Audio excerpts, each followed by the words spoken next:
Theodore. He's a tugboat and a friendly tugboat too. A friendly tugboat too. Oh, Theodore likes to do the things that friendly tugboats do.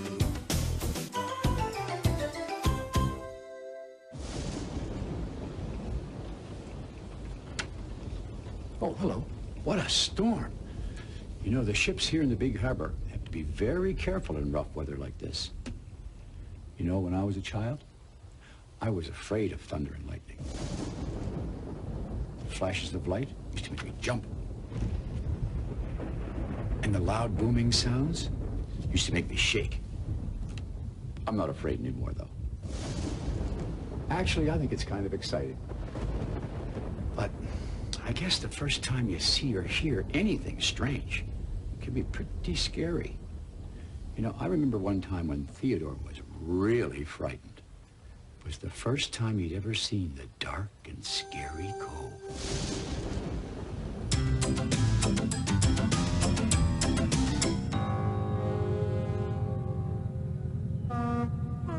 Theodore and Hank had just finished working for the day. They were on their way home to the Great Ocean Tug and Salvage Company dock. The two had been doing many difficult pushing jobs lately, and everyone thought they were becoming very useful tugboats. I could tell because everyone in the harbor had a special greeting for them as they passed by.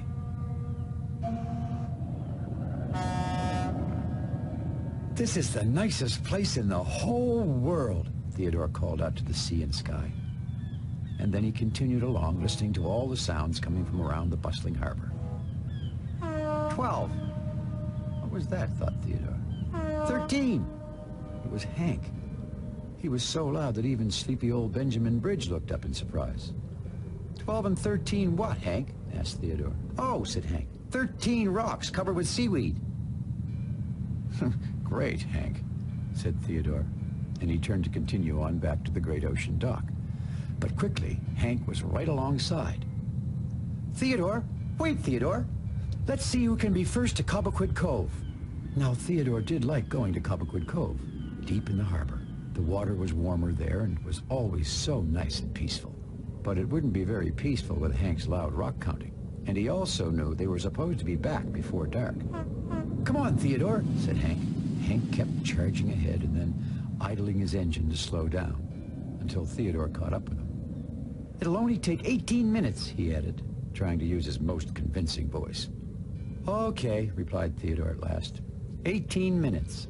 Theodore knew that would leave enough time to get back to their dock before dark. And with that, the two tugs revved their engines and turned toward Cobequid Cove. "This'll be great," called Hank. "Is 18 minutes a long time, Theodore?" he said. Well, wouldn't you know, Speedy Hank got to Cobequid Cove first. By the time Theodore arrived, he knew they had been away for much longer than 18 minutes. Hank was nowhere to be seen. Theodore knew he should be getting back to the Great Ocean Tug and Salvage Company, but he also knew he couldn't just leave his friend out there all by himself. What if Hank was in trouble? But then, they'd both be in trouble if they weren't home soon. Well, what should he do? Theodore turned his engine off so he could listen even more carefully than before.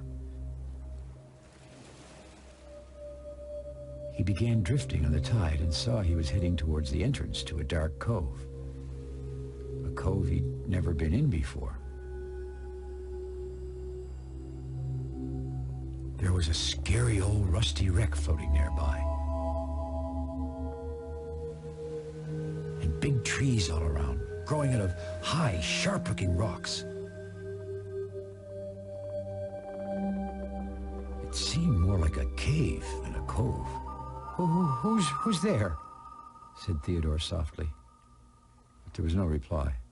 The sun almost disappeared from the sky, and with the high rocky walls of the cove, it was quite dark indeed. It grew quieter, very quiet and still. The only sound was the water lapping up against the rocks. Theodore was now deep inside the cove, the Dark and Scary Cove. Theodore couldn't see Hank anywhere, and he couldn't hear him either.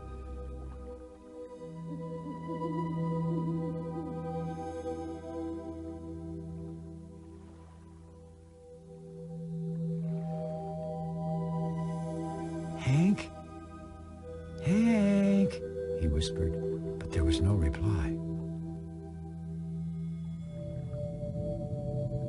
"This is the worst place in the whole world!"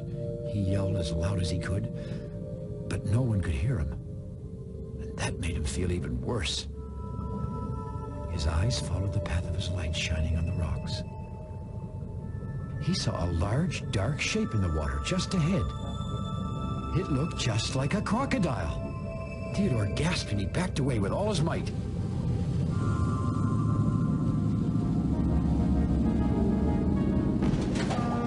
"Oh no!" he cried.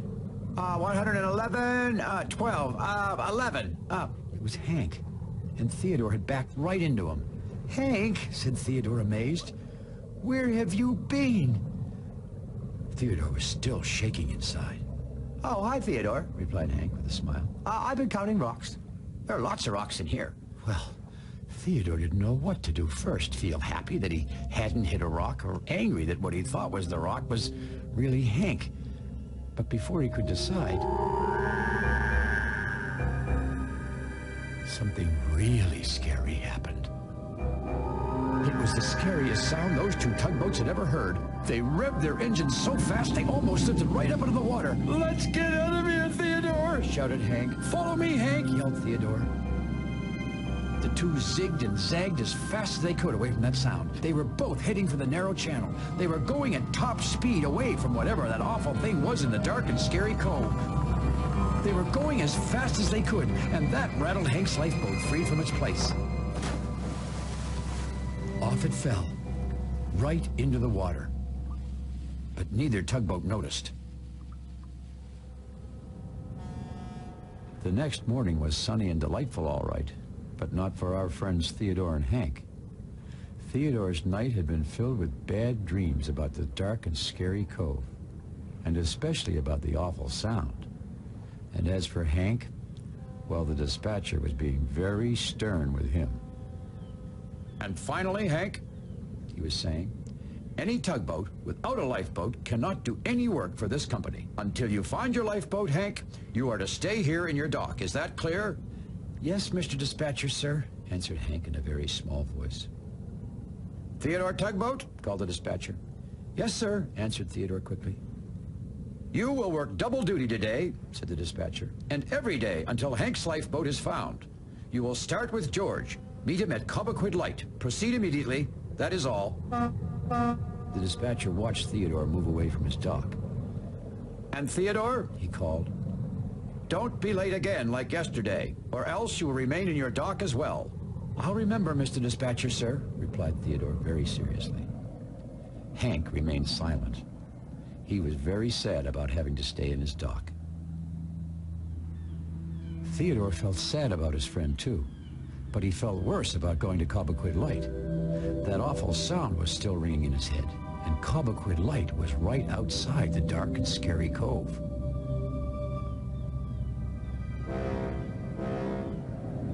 When Theodore arrived at Cobequid Light, George had already buttoned onto the cargo ship. Sure enough, the ship was anchored right in front of the dark and scary cove. Theodore ducked behind it so that he wouldn't have to look into the cove. "Should I button on?" Theodore called to George. He was trying his best not to think about how close he was to the cove. George puffed smoke from his stack and then called back, "There's no cargo aboard. I can get this ship to its new dock in no time, all by myself." "Hooray!" shouted Theodore. Okay." He was very relieved. Now he could get away from there even sooner. "Theodore!" It was Pearl, the pilot boat, and her voice was coming from inside the dark and scary cove. "Theodore, can you hear me?" called Pearl impatiently. "I need you in here right away." "Oh no," thought Theodore. Theodore gathered all his courage and entered the dark and scary cove. He looked around very carefully, trembling inside. He started to remember some of the rocks in the water he had seen the night before, and the trees and the frightening shadows. But somehow, today, with the bright sun overhead, they didn't look quite so scary. Pearl was waiting for Theodore a little ways into the cove. Theodore realized that she was right beside the place where he thought he'd seen the crocodile. "Pearl!" cried Theodore, about to warn her, when he saw a big tree that had fallen into the cove. It was floating in the very place he'd seen the crocodile, but it wasn't there this morning. There was just this giant tree. "Yes, Theodore," said Pearl. "What were you going to tell me?" "Oh, nothing," replied Theodore, quite puzzled. And then Pearl said, "This tree could be dangerous for any small boats who come into this cove. Since you're not needed for the cargo ship, please tow it away. And remember..." "I know," Theodore said before Pearl could finish. "Don't be late." And then Pearl went off, leaving Theodore all by himself. Theodore quickly tied his tow rope onto the tree and began to move out of the cove. He was very glad to be leaving. And that was when he saw it. Hank's lifeboat. "Hank's gonna like seeing you," he said to the lifeboat. But just as Theodore was about to get the lifeboat, it was the scary sound again. And this time, it seemed to be coming from Hank's lifeboat. Theodore was about to race away when he remembered Hank's sad face that morning when the dispatcher had told him to stay in his dock. He had to get that lifeboat. But then he also remembered the dispatcher's warning. "Don't be late." He had to get back to his dock and out of the Dark and Scary Cove as fast as he could. Hank's rowboat would just have to wait. Anyway, he was already towing the giant tree, and that would slow him down. The tree, thought Theodore. That tree hadn't really been a crocodile after all. And then he wondered if, just maybe, the scary sound wasn't really anything awful either. What was that? Theodore was sure he saw something. He moved closer. Closer. It was a bullfrog. A tiny bullfrog was making that big, huge sound. Imagine. "Hello, little frog," called Theodore to the bullfrog, and the bullfrog answered back with another one of his croaks. "Wait till Hank hears about you," said Theodore. And then he laughed and laughed. In fact, you could hear Theodore laughing all the way home to his dock.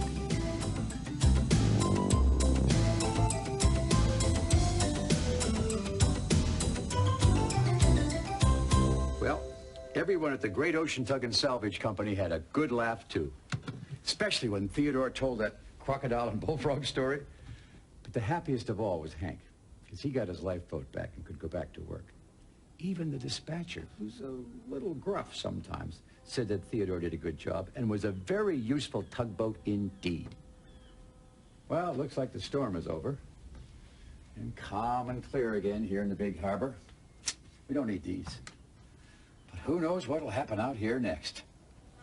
I'll tell you all about it, though, next time I see you here in the big harbor.